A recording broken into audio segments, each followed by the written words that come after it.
बोलती पुस्तके. ज्यांना वाचनाचा नाद त्यांना बोलती पुस्तके घाली साद. आमचं चॅनल सबस्क्राईब करा आणि सबस्क्राईब करायला इतरांनाही सांगा. नमस्कार श्रोते मित्र हो. बोलती पुस्तके सादर करीत आहे लेखक ईश्वरचंद्र हलगरे लिखित कादंबरी आरसा. प्रकरण 11. मीरा रोडच्या सेक्टर 8 मधल्या रणजीत समोर रिक्षातून उतरताना रवीनं घड्याळ पाहिलं. 5:30 वाजले होते. त्या लहान गल्लीत तुरळक गर्दी होती आणि दुकान वगैरे काहीही दिसत नव्हतं. वातावरण गूढ होतं.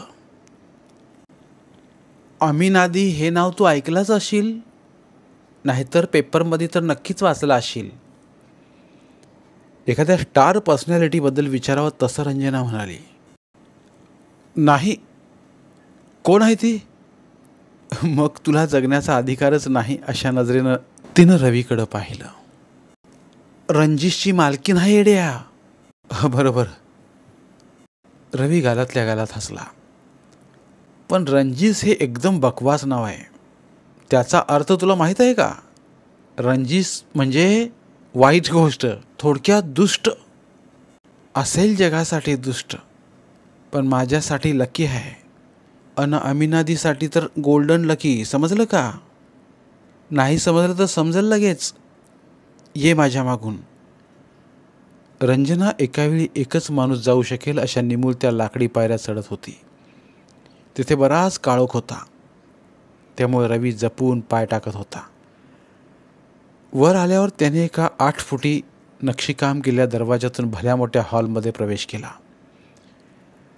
तेव्हा समोरचं दृश्य पाहून रवी अक्षरशः अवाक झाला. हिजडे, वेश्या, बार डान्सर व दलालांनी तो संपूर्ण हॉल भरलेला होता. रंगीबेरंगी साड्या, जीन्स, शॉर्ट्स, लेहंग्यात वावरणारे ते अतिउत्साही जीव पाहून आपण नक्की कुठे आलो हे रवीला कळत नव्हतं. मानवी सभ्यतांची होळी केलेल्या बेफाम जमावासारखं ते दृश्य होतं. मुलींच्या आणि हिजड्यांच्या धिंगाण्याने बिचारे दलाल कोपऱ्यात लोटले जात होते. हॉलमध्ये भरपूर सजावट केलेली होती आणि अत्तराचा घमघमाट येत होता. छताला टांगलेलं महागडं झुंबर, त्यातून चकाकणाऱ्या रंगीबेरंगी प्रकाश शलाका, मोठाली तोरणं, लायटिंग, सारं झगमगीत. घाम आणि अत्तराच्या मिश्रणाने एक वेगळाच मादक गंध तयार झाला होता. नाही म्हणायला मध्येच सिगारेट नाहीतर दारूचा भुपकारा अंगावर येत होता. वातावरण एकूणच उत्साहाने फसफसलेलं होतं. समोरच्या महाराजा खुर्चीवर अमीनादी बसली होती. बाजूच्या 6 मखमली खुर्च्यावर बसलेली माणसं अल्टरनेट होत होती. काहीजण सुरुवातीपासून बसून होती, तर काही मध्येच उठून जात होती. नव्या आलेल्या पाहुण्यांचं दिदी हसून स्वागत करत होती. आग्रह करून जवळ बसवून घेत होती. सारेच पाहुणे VIP होते. त्यांच्याकडे पाहून कोणीही सांगितलं असतं की हे मुंबईतल्या पहिल्या वर्गातले लोक आहेत. अंजना रवीच्या कानाजवळ येऊन म्हणाली, आज अमीनादीला इथं येऊन 20 वर्ष झाले. त्या दिवशी तिनं तिच्या बेवड्या नवऱ्याचा खून करून आलती आणि तिच्या अंगावर रक्ताचे डाग तसेच होते. म्हणजे तुला कळतंय का किती डेंजर बाय आहे? रवीनं होकारार्थी मान हलवली. डेंजर होती, पण कंगाल होती. तिच्याकडं त्यावेळी दमडी बी नव्हती. या इमारतीची पायरी चढली आणि तिचं जीवनच बदलून गेलं. इथं तिला आसरा तर मिळालाच, पण बड्या अंटीचं प्रेम बी मिळालं, जे सहसा कुणाला मिळायचं नाही. लय रागीट बाई होती असं सांगतात सगळे. एखादी पोरगी तिच्या मनासारखं वागली नाही तर ती तिचे केस उपटून काढायची म्हणे. अशा बड्या अंटीचा आशीर्वाद मिळालाय दिदीला. दिदी बी खूप स्ट्रिक्ट आहे, तरी सगळ्याला सोबत घेऊन चालते ती. कसला म्हणून भेदभाव करेना. ह्या गुणांमुळंच ती बड्या अंटीची खास झाली आणि तिच्यानंतर ह्या कोठ्याची मेन झाली आहे. बड्या अंटीनं गल्ल्याच्या सहाऱ्या किल्ल्या दिदीकडंच देऊन हिच्याच मांडीवर जीव सोडलाय. बड्या अंटीच्या तालमीत तयार झालेल्या दिदीला ह्या कोट्याचे खास कळगे, धोके आणि फायदे बी चांगलेच माहीत आहेत. इथल्या पोरींना लई जीव लावते दिदी. मी मीरा रोडला असताना दिदीनं मला लई आधार दिला आहे. म्हणायची, रो मत बेटा, कोई भी दिन ठहरने के लिए नहीं आया आणि जवळ बसून जीव घालायची मला, म्हणून मी दीदीला कधीच विसरू शकत नाही. चल सोड, आज तर एन्जॉयचा दिवस आहे. उगाच बोर करायला येऊ तुला मी? खा पी मजा कर. रवीच्या दंडावर थोपटून रंजना एका मुलीबरोबर खिदळत बाजूला गेली. सर्व तयारी झाली याची खात्री झाल्यावर दीदी खुर्चीतून उठली. घोळदार लेहंगा आणि चमकदार चोळी तिच्या वयाला अजिबात शोभत नव्हती. डोळ्याखालची काळी वर्तुळं झाकण्याचा प्रयत्न करणारा सुरमा तिच्या क्रूपपणात आणखीनच भर घालत होता. रुबाब बघ माझ्या दीदीचा, रंजना रवीजवळ येऊन भुवया उंचावत म्हणाली. तुला अकवड वाटणं झालंय का? म्हणजे वाटलं तरी माझा काहीच इलाज नाही. आपली सहज विचार आल्या हो. रंजनाच्या सोपस्काराला काहीच अर्थ नव्हता. नाही, तू पार्टी एन्जॉय कर, रवी खजीलपणे म्हणाला. रंजना परत गर्दीत मिसळली. हिजड्यांसोबत बोलताना, चिक्कीस करताना किती विचित्र दिसती ही. त्यांच्या स्टफ केलेल्या छात्या आणि सपाट पुठ्ठे. बापरे, किती हॉरिबल आहे. एवढे सारे हिजडे एखाद्यांच्या अंगावर पडले तर त्याचा 2 मिनिटात जीव घेतील. नुसत्या कल्पनेनंच रवीच्या अंगावर काटा आला. दीदीने केक कापायला चाकू सरकावता सगळ्यांनी एकच कल्ला केला. हिजडे नाचू लागले, टाळ्या पिटू लागले, मुली खिदळू लागल्या आणि दलाल हा सारा सोहळा दुरून तिरायतासारखं पाहत होते. Happy birthday, happy birthday, happy birthday dear Ranjish, happy birthday, असा सूर हॉलभर पसरला. सर्वजण शांत झाल्यावर भाषणाला सुरुवात झाली. सुरुवातीला एक पोलीस अधिकारी बोलला. त्यानं रंजीशला व दीदीला शुभेच्छा देऊन आवर्त घेतलं व दीदीशी हात मिळवून निघून गेला. नंतर उभं राहिलेले इसम त्या भागातील भारतीय लोक पार्टीचा पुढारी होता. त्याने खादीच्या बाह्या मागे सारून बोलायला सुरुवात केली. जवळजवळ अर्धा तास बोलत होता. तो म्हणाला, इस एरिया के लोग कोई भी छोटा मोटा काम लेके दीदी के यहाँ आते हैं और दीदी वो काम बेलाशक कर देती है. उनके लिए दीदी सिर्फ दीदी नहीं बल्कि एक मसीहा है, मसीहा. प्रचंड टाळ्या पडल्या. दीदी ने लोगों के दिल दिमाग में अपना घर बनाया है.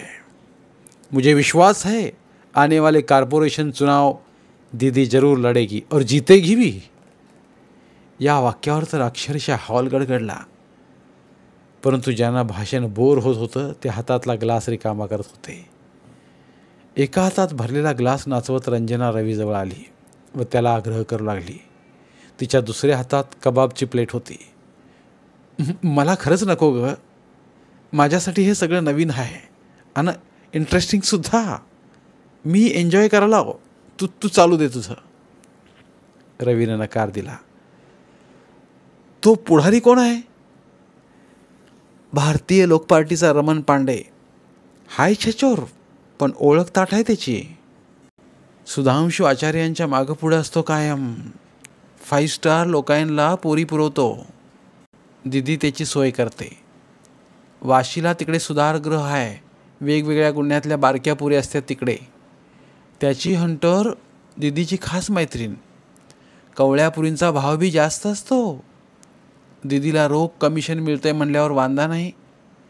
चल सोड, या पुढाऱ्यांचा आणि पुरींचा विचार केलास तर तू पागल होशील.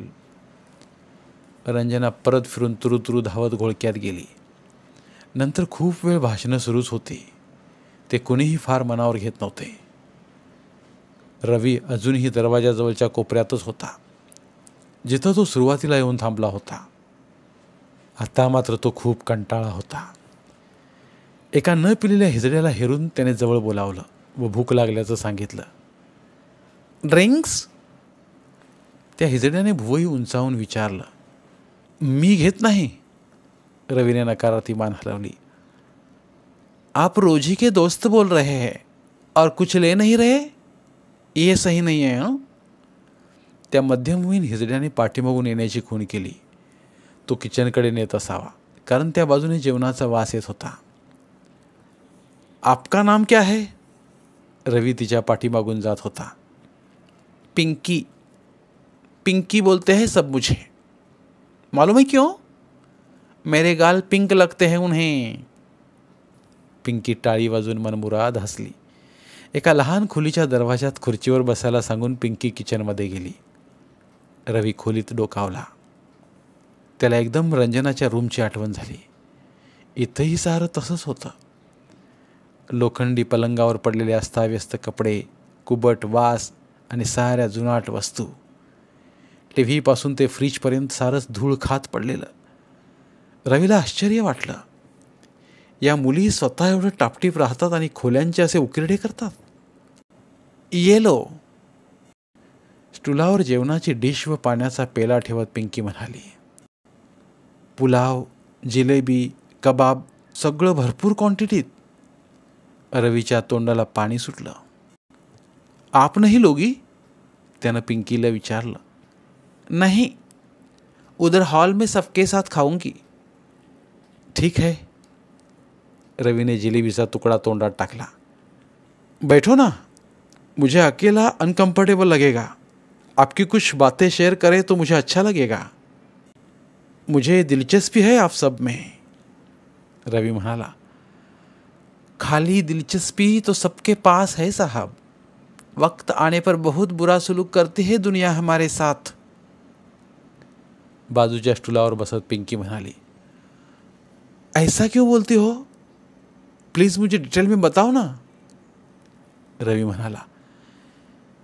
वैसे हम किसी को कुछ बताते नहीं, पर आप रोजी के दोस्त थे ना, इसीलिए बोल रही हूँ. रवि ने सम्मति दर्शक मान डोलावली. मेरे पप्पा HDFC बैंक में मैनेजर है. आपको सच लगेगा क्या? हमारा एक बड़ा घर है उधर दादर में, और मेरी मोटी माँ. क्या करूँ मैं उन सब का? बस फिजूल है सब. रवीकडे पाहत पिंकीने तिची कहाणी सांगायला सुरुवात केली. मेरा पहले का नाम अशरफ रब्बानी था. हम 2 भाई हैं. मैं बचपन से सिंसियर स्टूडेंट थी और मेरी पढ़ाई भी अच्छी थी. मगर कॉलेज में जाने के बाद मेरे अंदर में कुछ अलग बदलाव महसूस करने लगी मैं. मेरा लड़कों में अट्रैक्शन बढ़ने लगा और लड़कियां जैसे हरकतें होने लगी मेरी. मैं बेडरूम में गाउन पहनकर सोने लगी और अकेले में लड़की का मेकअप करने लगी मैं. किसी को कुछ पूछ नहीं सकती थी ना.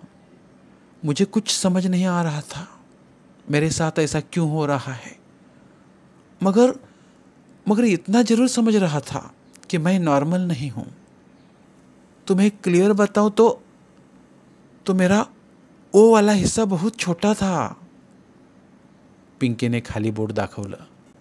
एक दिन मेरी बदली हरकतें माँ के ध्यान में आ गई. आखिर वो मेरी माँ थी ना, और कोई भी अपने माँ से भला क्या छुपाएगा.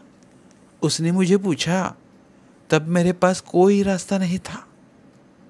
मैंने सब बता दिया. उस दिन माँ बहुत घबरा गई. उसने मुझे किसी को कुछ न कहने को कहा, डैडी को भी. पर क्लास के कुछ लड़कों को मुझ पर शक आया. उन्होंने मुझे हॉस्टल पर बुलाया. मेरे कपड़े उतार कर लड़की के कपड़े पहना दिए और ज़बरदस्ती मेरी गंदी गंदी फ़ोटो खिंचवाई उन्होंने. उस वक्त बहुत बुरा लग रहा था मुझे, और वो कमीने फ्रेंड्स मज़े कर रहे थे. दूसरे दिन कुछ फ़ोटो कॉलेज में फैल गए. मुझे वो दिन मरने बराबर था. मैं कहीं की नहीं रही थी. अगले दिन से मैंने कॉलेज जाना बंद किया. अब तक डैड के मोबाइल में भी मेरी फ़ोटो आ चुकी थी, और वही हुआ जो होना था. शाम को उसने हंगामा खड़ा कर दिया. मुझे थप्पड़ मारकर घर से निकाला, ना कि उस दरिंदे फ्रेंड्स को कुछ जवाब पूछा. उस दिन से लेकर मैं आज तक घर नहीं गई. मैंने फुटपाथ पर घूमते घूमते सुसाइड के कई प्लान बनाए, मगर एक भी पूरा नहीं किया. पिंकी रडत रडत हसली. डोळ्यात पाणी आणि ओठांवर हसू. खूप विचित्र दिसत होती ती. रुमाल डोळ्यावर धरून ती पुढे बोलू लागली. एक दिन मेरे एक फ्रेंड ने दीदी के बारे में बताया. और मैं सीधा यहाँ चली आई और यहाँ की ही हो गई। घर वालों को पता है क्या तुम यहाँ हो करके? रवि ने विचार ला। सबको पता है, सब पता है। माँ एक दो बार यहाँ आई भी थी, नीचे बुलाकर मिली और उधर से ही रोकर कुछ बोले बिना ही चली गई। डैड अब है भी या चल बसे मालूम नहीं, वो एक भी बार यहाँ नहीं आए। मगर आप तो पहिले जेंट्स थी ना? रवीने विचारलं, कारण आत्ताच्या पिंकीकडे पाहून कुणीच म्हटलं नसतं की ही पूर्वी जेंट्स होती। हाँ थी, पर अब नहीं हूँ। यहाँ आने के बाद अमीना दी ने मुझे अच्छे से समझाया कि तू लड़का है ही नहीं, फिर भी बाय प्रोसीजर तुझे लड़की करना पड़ेगा। वह चीज़ भी बहुत डेंजर थी। दीदी ने मुझे दो तरीके बताए, एक यहाँ कच्ची करना और दूसरा किसी बड़े हॉस्पिटल में जाके सर्जरी करना। यहाँ ना बिंद्रे नाम का एक बुड्ढा है, वो आपका ये वाला सीधा चाकू से काट देता है और उसके पहले 2 दिन आपको कुछ खाना नहीं। उस वक्त भी कुछ भूल वगैरह नहीं दी जाती। उसके बाद महीना भर सोख कर रहना। यहाँ का कच्ची मरने बराबर रहता है। इसमें दर्द भी बहुत होता है और मुझे दर्द नहीं चाहिए था। मैंने हॉस्पिटल जाना डिसाइड किया। इसके लिए बहुत सारा पैसा लगने वाला था। मेरे पास सिर्फ 2 लाख थे जो मैंने डैड के कपबोर्ड से ही निकाले थे। मुझे मालूम था मैं अब वापस घर नहीं आने वाली। सायन के आशियाना हॉस्पिटल में मैंने ट्रीटमेंट शुरू किया। पहले दिन डॉक्टर ने मुझे सेक्स चेंज ऑपरेशन के बारे में सब समझाया, जो 6-7 महीने की बड़ी लंबी प्रोसेस थी। पहले 3 महीने रोल प्ले और हार्मोन थेरेपी थी। उसमें क्या होता है? रवि ने विचारलं। रोल प्ले का मतलब आप लड़की बनने के लिए मेंटली कितने फिट हो यह देखते हैं। देखो, आमतौर पर लड़की और लड़के के लाइफस्टाइल में फ़र्क होता है और उस चेंजेस को एक्सपेक्ट करने के लिए रोल प्ले ज़रूरी होता है। मतलब लड़कियां जैसी हरकतें, चाल ढाल, रहन सहन, सब कुछ उसमें हफ्ते में एक बार 1 घंटे का ट्रीटमेंट लेना पड़ता है। और हार्मोन रिप्लेसमेंट थेरेपी यानी HRT में आपको फीमेल हार्मोन दिए जाते हैं, जिससे आपके अनवांटेड बाल गिर जाते हैं, साउंड में स्मूथनेस आ जाती है और फीलिंग सेंसिबल हो जाती है। एक लड़की बनने के लिए जो चीज़ें ज़रूरी होती है वह हार्मोन्स के जरिए ही मिलती है। 4 महीने में मेरी सेक्स रीअसाइनमेंट सर्जरी हुई, जिसमें मेरा वो निकाल दिया गया जो पहले ही बहुत छोटा था, मुझे बिल्कुल पसंद नहीं था। और वो मेरी मैड साइज गोटियाँ भी। उन दिनों मेरे फिजिकल और मेंटल हालत बहुत ख़राब हो चुकी थी, पर दीदी ने मुझे हर तरीके से संभाला। मुझे अच्छे से खिलाया पिलाया। मैं ब्रेस्ट इम्प्लांट भी करना चाहती थी। पिंकी ने छाती पर हाथ ठेवला। पर मेरे पहले ही सर्जरी में 1.5 लाख गए थे। आज जो कुछ ये लेमन टाइप दिख रहे हैं ना, वह हार्मोन्स की बदौलत है। हाँ, पर मैंने एडम्स एप्पल ज़रूर कर लिया। लड़की को बहुत बुरा दिखता है वो। देखो, अब प्लेन है ना? पिंकीने गळ्यावरून हात फिरवत रवीकडे पाहिलं। रवि, और अब मुझे 2 काम करने हैं। हाँ, पर पैसा आने के बाद। तिच्या डोळ्यात एक वेगळीच चमक दिसत होती। कौन से? रवीने विचारलं। पहला फेशियल फेमिनाइन सर्जरी, इससे फेस को एक्टिवेट लुक आ जाता है, और दूसरी राइनोप्लास्टी, जो नाक को फेस से सूटेबल बनाती है। देखो, इन सब के लिए मुझे और 4 लाख लगने वाले हैं। पिंकी ने चेहऱ्यासमोर 4 बोटं नाचवली। यह सब तो ऐसा है जो एक आम इंसान कल्पना भी नहीं कर सकता। रवीच्या कपाळावर एक सूक्ष्म आठी पडली होती। और मुझे ये बताओ, वो LGBT क्या है? जिसका कोई कोर्ट मैटर भी चल रहा था। LGBT में 4 टाइप के लोग आते हैं। पहला, जो पुरुष अन्य पुरुषों में इंटरेस्टेड होते हैं, उन्हें गे कहते हैं। 2 महिलाओं के लव को लेस्बियन कहा जाता है। जो लोग महिला और पुरुष दोनों में इंटरेस्टेड होते हैं, उनसे बायसेक्सुअल कहा जाता है। और लिंग परिवर्तित लोगों को ट्रांसजेंडर। ऐसे सब मिलकर LGBT समुदाय बनता है। 1994 में शुरू हुई उसकी कानूनी लड़ाई 6 सितंबर 2018 को एक निर्णायक जीत के साथ खत्म हुई। IPC का अनुच्छेद 377 अमान्य करके सुप्रीम कोर्ट ने समलैंगिकता को लीगल कर दिया। पहले इस जुर्म में 10 साल की कैद और जुर्माना लगाया गया। आज भी 76 देशों में समलैंगिकता अपराध है। हमारे समुदाय के लोगों ने इस फैसले का बड़ी जोरों शोरों से स्वागत किया, लेकिन उसकी निंदा भी की गई। कई लोगों ने कहा कि ये संबंध अनैतिक है। उन्होंने इन सभी समूहों की आलोचना की। हालांकि पिछले कई सालों से इन विरोधियों को जवाब देकर कई लोग अलग अलग तरीकों से अपना काम कर रहे हैं। फिल्म डायरेक्टर सारंग भाकरे इन्हीं सेक्स फाइटर में से एक है। पिछले 4.5 साल से वह और उनके साथी चेतन शेट्टी साथ में रहते हैं।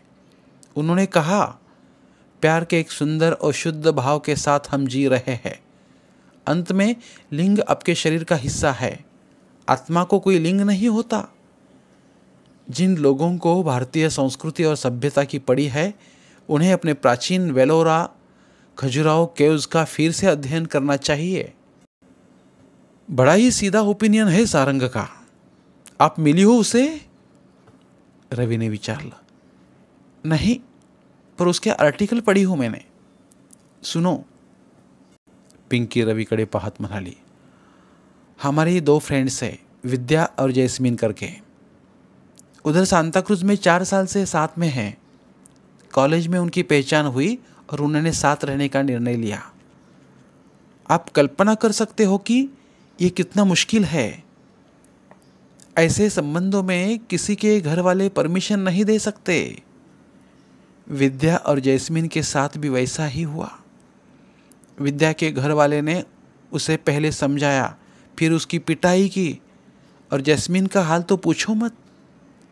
2 महीने तक वो एक कमरे में बंद थी। तब विद्या अमीना दी के यहाँ आई और जैस्मिन का हाल बताया।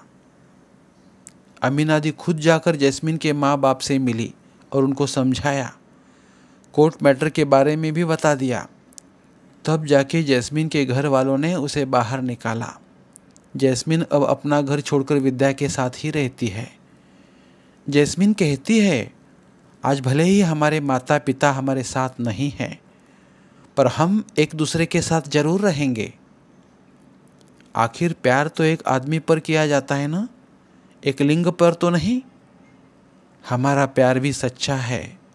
जब तक हमारे घर वाले हमारा रिश्ता मंजूर नहीं करते, तब तक हम एक दूसरे के लिए ही दोस्त, पति, पत्नी, माता, पिता सब कुछ है। समलैंगिकता जब गुनाह था तब हमारे लोगों का हाल बहुत बुरा था, मगर अब लगता है ऐसा नहीं होगा। देखो भाई, आप अपनी कामुकता से समझौता नहीं कर सकते। चलो, ऐसे किसी को बताना नहीं चाहिए। मैं भी बकते जा रही हूँ। पिंकी गालातल्या गालात हसत उठली। खाना खत्म करके आ जाओ, मैं निकलती हूँ। पिंकी हॉलमध्ये गेली। जेवण करून रवी जेव्हा हॉलमध्ये आला तेव्हा त्याला एकाच दिवसात दुसऱ्यांदा धक्का बसला। हॉलमधलं दृश्य पाहून तो अवाक झाला। सगळे हिजडे एकमेकांच्या गळ्यात पडून रडत होते। कुणी हमसून हमसून रडत होतं, तर कुणी नुसतंच डोळ्यांतून टिपं गाळत होतं। अमीना दिनही खाली मान घालून डोळ्याला रुमाल लावला होता। रंजनासारख्या मुली हिजड्यांना साथ देत होत्या। त्या एकमेकीत न कळणारं काहीतरी बोलून आणखीनच जोरात रडत होत्या। हा रडण्याचा मोसम लहान मोठा होत होता। काही रोगमिले सपक पुरुष त्यांना समजावण्याचा निष्फळ प्रयत्न करत होते। ते कस्टमर व दलाल असावेत, रवीने अंदाज केला। तो अक्षरशः एका कोपऱ्यात दबा धरून बसला होता। मनात दडून बसलं दुःख हिजडे अशा प्रसंगात मोकळं करत असावेत। जीवाभावाचे लोक आणि भरपूर दारू, त्यामुळं असं होत असणार. आणि असं संपूर्ण मोकळं झाल्यावर पुढे कैक दिवस ते समाजात दगड बनून वावरू शकतात. हे दृश्य रवीला खूपच भेसूर आणि भयानक वाटलं. अजून थोडा वेळ जर हे पाहत बसलो तर आपण ठार वेडे होणार, रवीच्या मनात विचार आला. गर्दीत शोधून त्याने रंजनाला बोलावलं. तुमने पार्टी एन्जॉय नहीं किया रवी? रंजनाचा मेकअप पार उडून गेला होता. या अवस्थेत खूप वाईट दिसत होती ती. रंजना, मी आता जातो. हे सगळं मला बघू वाटना गेले आणि उशीर भी होल आलाय. ओके, खाना खाया क्या? हाँ खा लिया. तुमको मेरी कुछ पड़ी नहीं तो क्या करता, अकेले ही खा लिया. ऐसी बात नहीं यार, तुम देख रहे हो ना मेरे सब अपने मिले हैं यहाँ. ठीक है, मैं निकलता हूँ, बाय. रंजनानं डोळे मिटून हात हवेत फेकले व परत वळली. लक्तरलेली आयुष्य झोळीत भरून निघालीत काही बाजारू तांडे बाजारच्या दिशेने. बाहेरून सुबक आकर्षक दिसणाऱ्या आवरणात साऱ्यासारखीच कान, नाक, डोळे, तोंड, पोट भरून ते बसलेत स्वतःला विकायला पालात. आपला भोवताल सारवून आसुसलेल्या डोळ्यांचा बाजार येतो. हातापायाने नाही तर डोळ्यांनी सार ओरबाडून आल्या पावली पसार होतो. त्याला दिसण्याचा प्रश्नच नाही. सजलेल्या झोळ्यांमधली मनं तो पाहतो फक्त सुरमा भरलेले डोळे व चमकी शिंपडलेले गाल, आणि जाता जाता करून टाकतो सौदा कातडीचा. रंग, रूप, वय जोखून या रंगीत गाठोड्याला खरं तर त्यानं सजीव समजलेलं असतं, पण ते सजीव नसतंच मुळी. महत्त्वाच्या दस्तखातावरची शाई उडून जावी तसा आत्मा उडून गेलाय या झोळ्यांतून कधीचाच. अशी एक छोटी कविता लिहून रवीनं तो कागद कवितेच्या वहीत ठेवला. आता फेर करायचा त्याचा मूड नव्हता.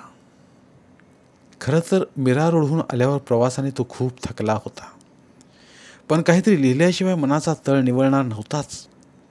आजच्या प्रसंगाने त्याच्या मनावर जबरदस्त आघात केला होता. या अनुभवाचा वेगवेगळ्या अंगाने विचार करत तो खूप वेळ पडून होता.